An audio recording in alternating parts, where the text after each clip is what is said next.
আসসালামু আলাইকুম। এখন দেখবেন সংবাদ শিরোনাম। চুয়াডাঙ্গার জীবননগরে বিএনপি জামায়াত সংঘর্ষে নিহতের ঘটনায় আটক 2, একে অন্যকে দুষছে দুপক্ষ, এলাকা থমথমে। পাবনায় দাদি নাতনি হত্যার ঘটনায় আটক শরীফুলকে মূল ঘাতক বলছে পুলিশ। নরসিংদীতে তরুণী ধর্ষণ ও হত্যা মামলায় 7 আসামির 8 দিন করে রিমান্ড মঞ্জুর। নির্ধারিত সময় পার হলেও সুনামগঞ্জের হাওরে শেষ হয়নি ফসল রক্ষা বাঁধ নির্মাণ কাজ। অনিয়ম, দুর্নীতি আর অব্যবস্থাপনাকে দায়ী করছেন কৃষক নেতারা। চুয়াডাঙ্গার জীবননগরে বিএনপির সাথে সংঘর্ষে জামায়াত কর্মীর নিহতের ঘটনায় এলাকার পরিস্থিতি থমথমে। বিক্ষোভের পর আঞ্চলিক মহাসড়ক অবরোধ করেন জামায়াত নেতাকর্মীরা। পুলিশ জানিয়েছে এখন পর্যন্ত 2 জনকে আটক করা হয়েছে।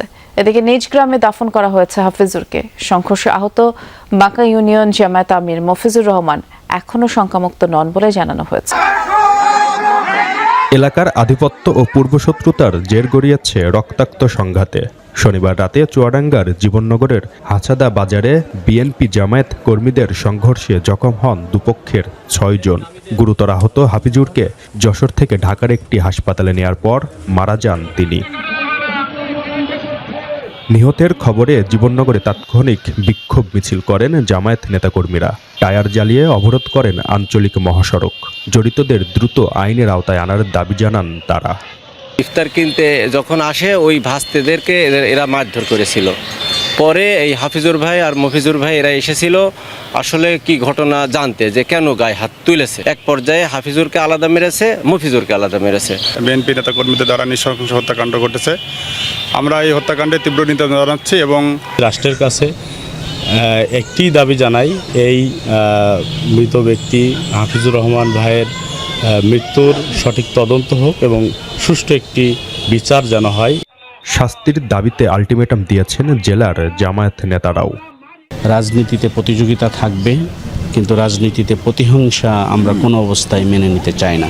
যারা এই সন্ত্রাসী কার্যক্রম করে পুলিশ প্রশাসনকে অনুরোধ করব অতি সত্বর তাদের আইনের আওতায় নিয়ে আসা। বিএনপির দাবি, আগে হামলা চালিয়েছে জামায়াত, পরে তাদেরকে গণপিটুনি দেয় স্থানীয়রা। গণপিটুনি খেয়ে তারা পালিয়ে আসে। পালিয়ে আসার এক পর্যায়ে তারা হাসপাতালে আসে। হাসপাতালে চিকিৎসা নেওয়ার সময় তাদের মধ্য থেকে একজন মারা যায়। এর দায়ভার সম্পূর্ণ জামাত ইসলামের। পুলিশ জানায় এখনো পর্যন্ত বিএনপির 2 কর্মীকে আটক করা হয়েছে। এলাকায় মোতায়েন রয়েছে অতিরিক্ত পুলিশ। এলাকার আইন শৃঙ্খলা স্বাভাবিক রয়েছে। আমরা অপরাধী যেই হোক তাকে ধরার জন্য অভিযান অব্যাহত রেখেছি। আমরা আশা করছি অতি দ্রুত আমরা এই যে অপরাধ সংগঠন করেছে তাকে আমরা গ্রেপ্তার করতে সক্ষম হব। এরই মধ্যে নিজ গ্রামে দাফন করা হয় জামায়াত কর্মী হাফিজুর রহমানকে। পাবনায় দাদি নাতনিকে হত্যার ঘটনায় সন্দেহভাজন হিসেবে আটক শরীফুল ইসলামকে মামলায় গ্রেফতার দেখানো হয়েছে। আর প্রাথমিক জিজ্ঞাসাবাদে সে হত্যাকাণ্ডে জড়িত থাকার কথা স্বীকারও করেছে। শরীফুলের দেয়া তথ্যে দুপুরে ঈশ্বরদীর ভবানীপুর গ্রাম থেকে হত্যায় ব্যবহৃত দেশীয় অস্ত্র উদ্ধার করা হয়। এর আগে গতরাতে থানায় মামলা করে নিহতের পরিবার। শুক্রবার ঈশ্বরদী উপজেলার ভবানীপুর উত্তরপাড়া এলাকায় এই ঘটনা ঘটে। মধ্যরাতে ঘরে ঢুকে দাদিকে হত্যার পর নাতনিকে তুলে নিয়ে যায় দুর্বৃত্তরা। পরে পাশের একটি খেতে নিয়ে ধর্ষণের পর তাকে হত্যা করা হয়। এ ঘটনায় সন্দেহভাজন হিসেবে শরীফুল সহ 2 জনকে আটক করেছে পুলিশ। নরসিংদীতে তরুণীকে সংঘবদ্ধ ধর্ষণ ও হত্যা মামলার প্রধান আসামি নূর মোহাম্মদ নুরা সহ 7 জনকে 8 দিন করে রিমান্ড মঞ্জুর করেছে আদালত। সকালে জুডিশিয়াল ম্যাজিস্ট্রেট মেহেদী হাসানের আদালত এই আদেশ দেন। এর আগে গত শুক্র ও শনিবার এই 2 দিনের 7 আসামির 10 দিন করে রিমান্ডের আবেদন করেন মামলার তদন্তকারী কর্মকর্তা ওমর কাইয়ুম।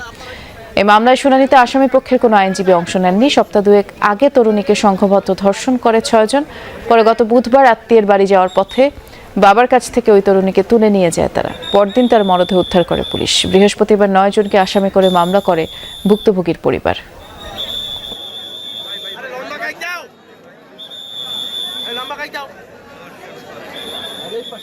7 জন আসামি উঠানো হয়েছে।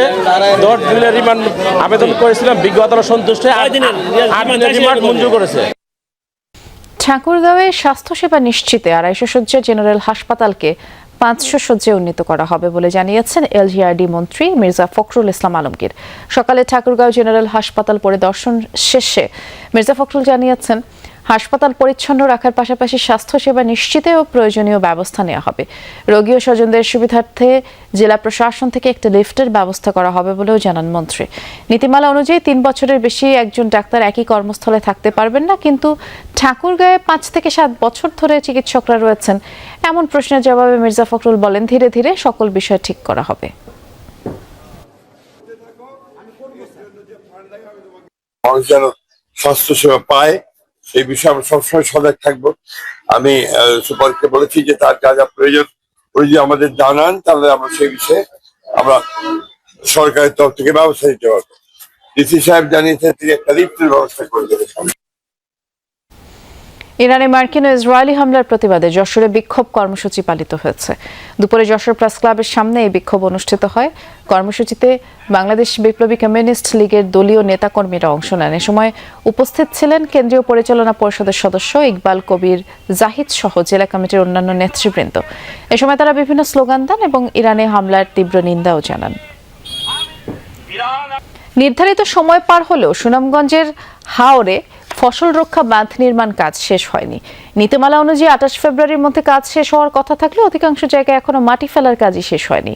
আর বাঁধের কাজে অনিয়ম, অব্যবস্থাপনা এবং দুর্নীতিকেই দুষছেন কৃষক নেতারা। দেরিতে বাঁধ নির্মাণ হলে বাঁধের স্থায়িত্ব নিয়েও প্রশ্ন তুলছেন তারা। আর ঝুঁকির মুখে ফসল নিয়ে শঙ্কায় কৃষক। দিগন্ত বিস্তৃত ফসলের মাঠ, বাতাসে দোল খাচ্ছে কৃষকের স্বপ্ন।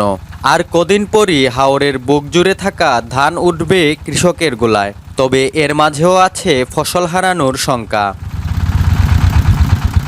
আগাম বন্যা ও পাহাড়ি ঢল থেকে সুনামগঞ্জের বোরো ফসল রক্ষায় প্রতি বছর অস্থায়ী বাঁধ নির্মাণ প্রকল্প নেওয়া হয়। তাতে বরাদ্দ দেয়া হয় শত শত কোটি টাকা। এবারও ব্যতিক্রম নয়। 2025 সালের 15 ডিসেম্বর শুরু হওয়া এই প্রকল্পের অধীনে 718টি বাঁধ নির্মাণে বরাদ্দ দেয়া হয়েছে 148 কোটি টাকা। বিল ফাইলে কাজের গতি আমরা নির্বাচনের আগেই কাজ শেষ করে ফেলাইলাম। বিল না ভাবাতে ওই টেকাদারও তো সবের টাকা দেয় না, ওই টাকা খুঁজতে খুঁজতে ওই কাজের আর কমাইতেছে।